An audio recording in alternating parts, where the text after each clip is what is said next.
Was I right? Okay. Valerie? Please welcome Valerie back to the stage.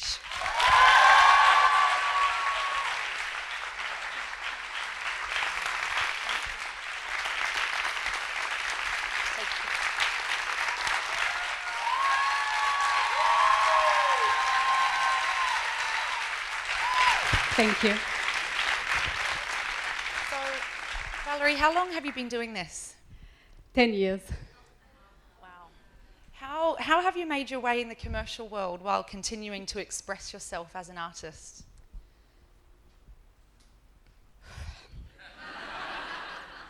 Take your time.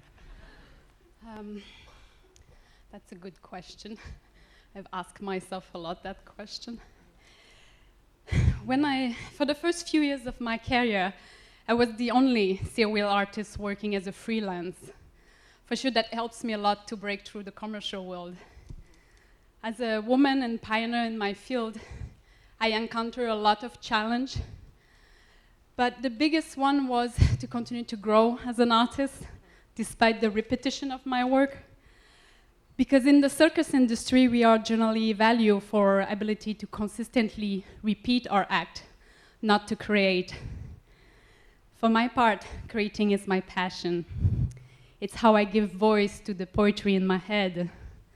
I need to exist beyond my act, so I had to find other ways to stimulate my creativity.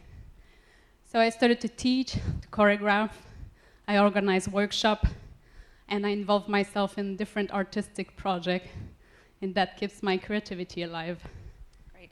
What guided you or motivated you to go further with your career as a Cyr Wheel artist? My work with the art of Cyr Wheel is started with it's like a love story. When I first spin with my wheel, I was like a kid playing with a new toy. I had so much inspiration to create new vocabulary of movement. It was a natural flow of creative energy. I didn't have to think where I'm going with that. But after many years of performing the same act, it was harder for me to carry on this magic on stage. Imagine I've been performing this act about 2,500 times in front of an audience, and probably double that for my rehearsals. I love my act, I really do. Otherwise I will not be here. But at some point I didn't know anymore why I was doing what I was doing. And how did you find your motivation? How did you get it back? Yeah, I remember, I often lose it, and there is new things happening that makes me fall in love again with my work. But I remember one specific moment where I felt quite lonely in my little spinning world. And I started to pay more attention to the comments on my Facebook and YouTube account, looking for some friends. No, I'm not joking. I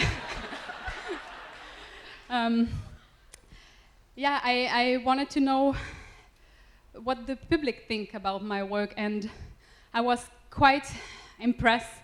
I started to realize that my work was resonating beyond just applause, and that became a new source of inspiration for me. Can you give us an example of some of the comments you received? Yes, I remember a wonderful message I received from a deaf person. He wrote me to tell me how much he loved my act, because he could hear, a deaf person, he could hear my music in his head just by watching. And comments like this really touches my heart. It made me realize that the essential of my work is not only about self-expression as an artist, but about a quality of exchange with the public, a dialogue that I had not been paying enough attention to before.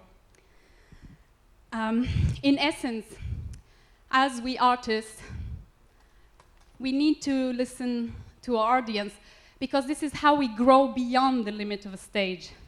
This is how I was inspired to do so much more than just my act. And that reminds me of a saying, The sun is to the flower what the public is to the artist. We need it to grow. Great, thank you for an incredible performance. Ladies and gentlemen, Valerie Inertie.